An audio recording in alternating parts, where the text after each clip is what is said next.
भाग 25. सोनल आणि अनाया दोघी कॅफेमधून बाहेर पडल्या आणि मग त्या मॉलकडे गेल्या. त्या जाताच गार्डही त्यांच्या मागे निघून गेले. त्यांची एक एक क्षणाची खबर धैर्यशीलकडे पोहोचत होती.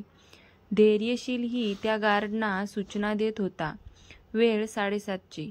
माई, ही सोनल अजून आली कशी नाही? 7:30 वाजत आले. जर का आजोबा आले ना तर सगळ्यांनाच ओरडा पडेल.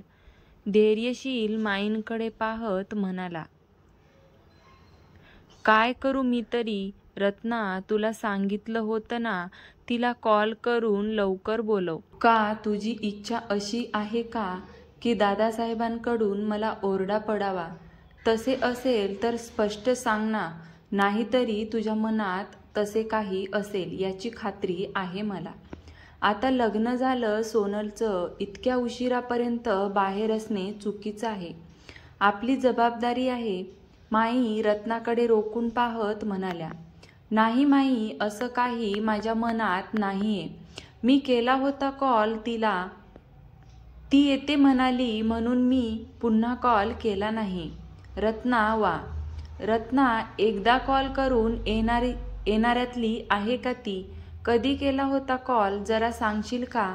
माई कडक आवाजात रत्नाला जाब विचारत होत्या. माई माफ करा, पण मला वाटलं नव्हतं की ती इतक्या लेट करेल.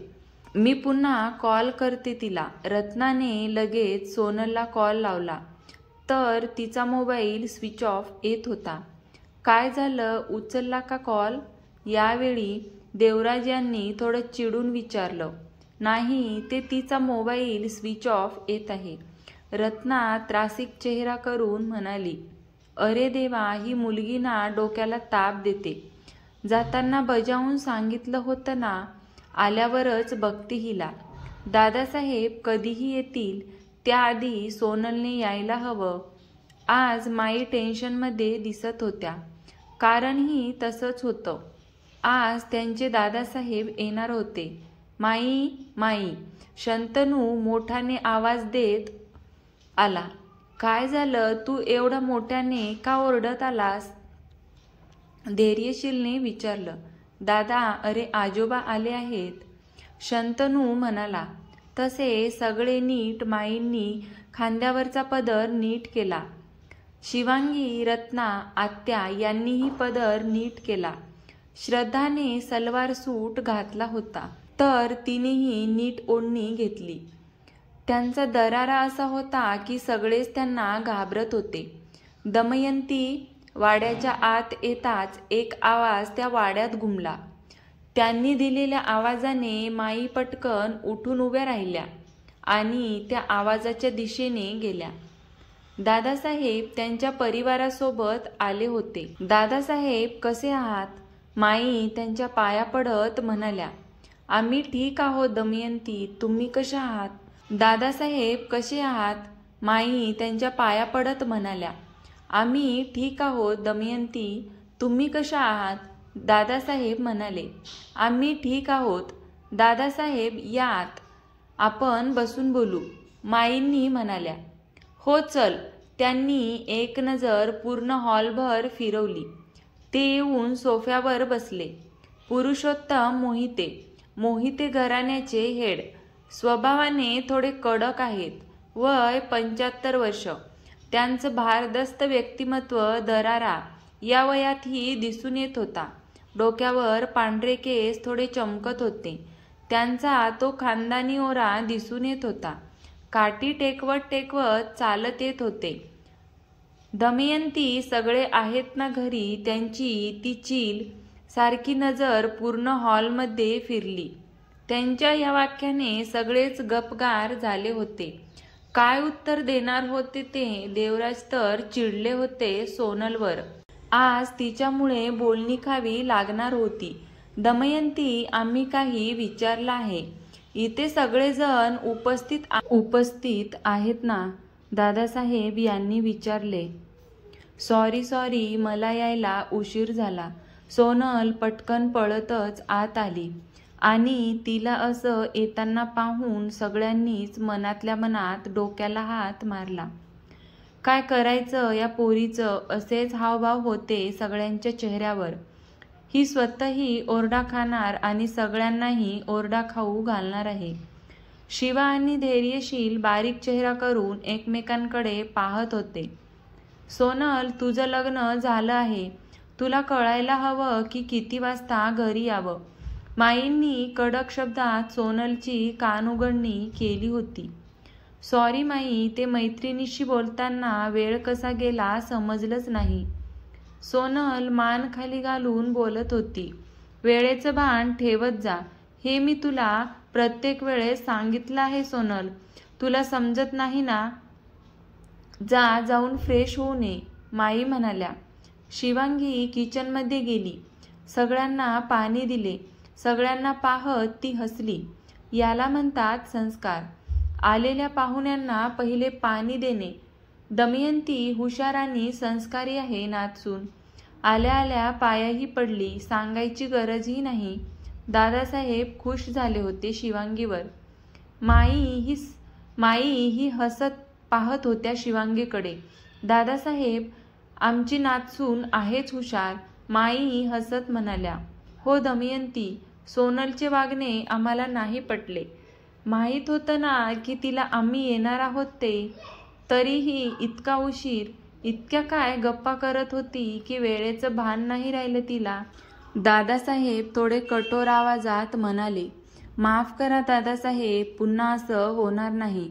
माईंनी दादासाहेबांची माफी मागितली. तुम्ही कशाला माफी मागत आहात? सुनबाईचे लक्ष कुठे आहे? लग्न झालेली मुलगी इतक्या उशिरा येते समजायला नको का? सॉरी मामासाहेब, रत्ना हळू आवाजात म्हणाली. दमयंती, काय ही शिस्त आहे की नाही? आता मी आलोच आहे तर शिस्त बरोबर लागेल. दादासाहेब कडक आवाजात म्हणाले. हो दादासाहेब, शिस्त लावली आहे, पण काही जण विसरले आहेत.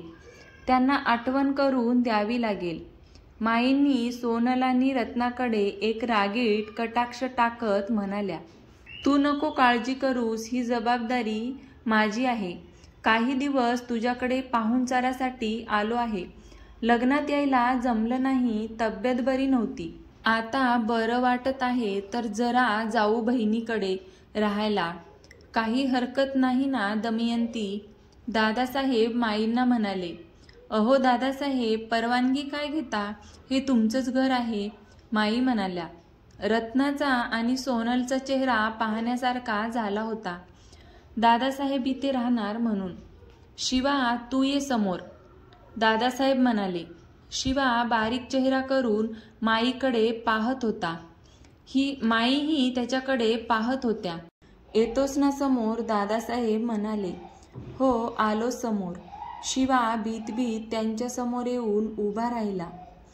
पाठ करून उभा राहा, दादासाहेब म्हणाले. का? शिवा पटकन म्हणाला.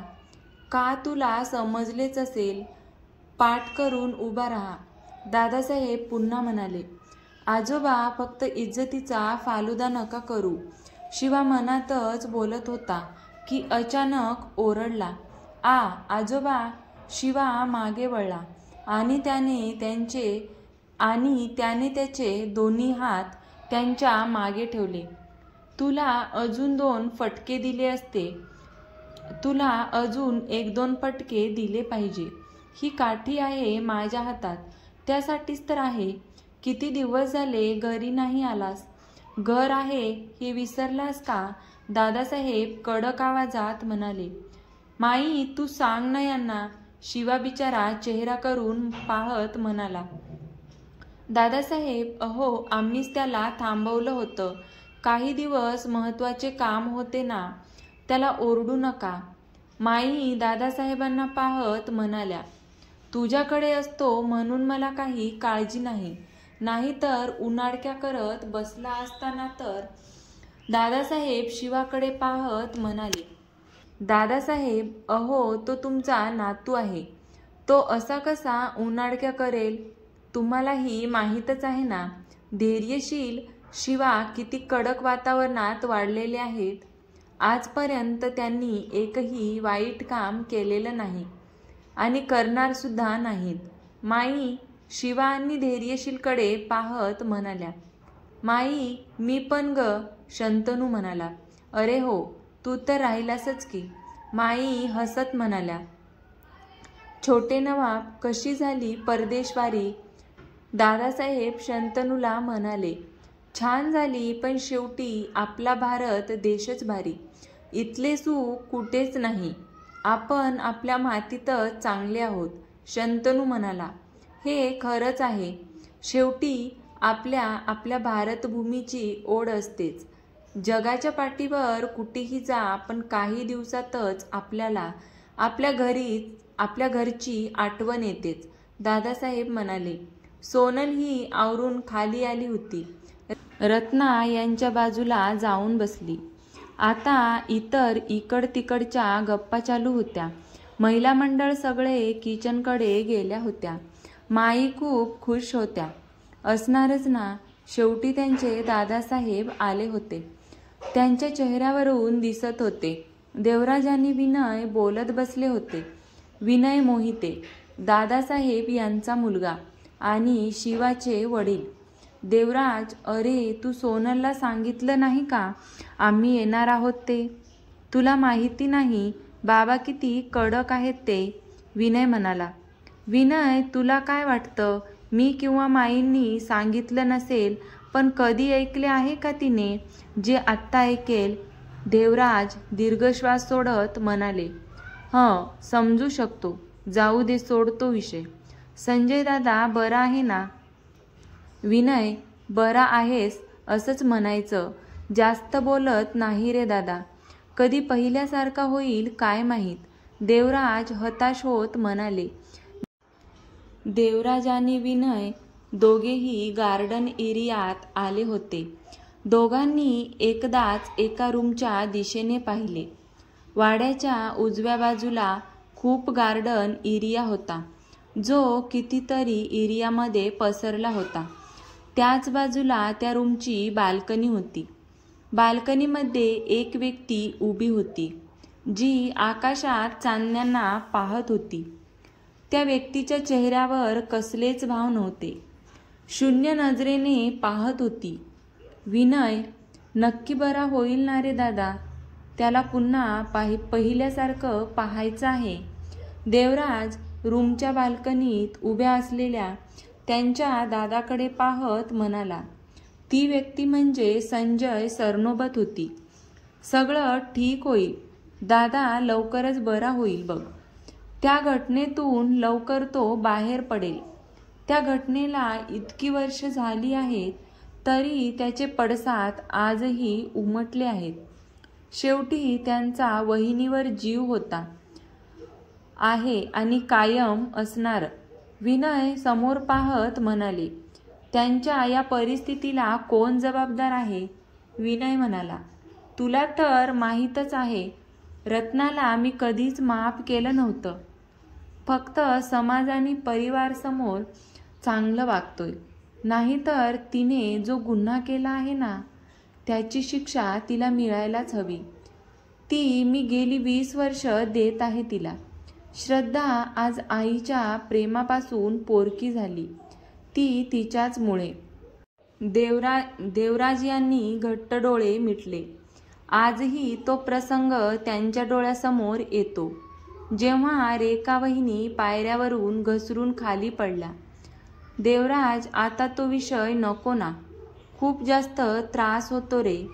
आपल्याला इतका त्रास होतोय तर विचार कर ना, संजय दादा कुठल्या त्रासातून जात असेल.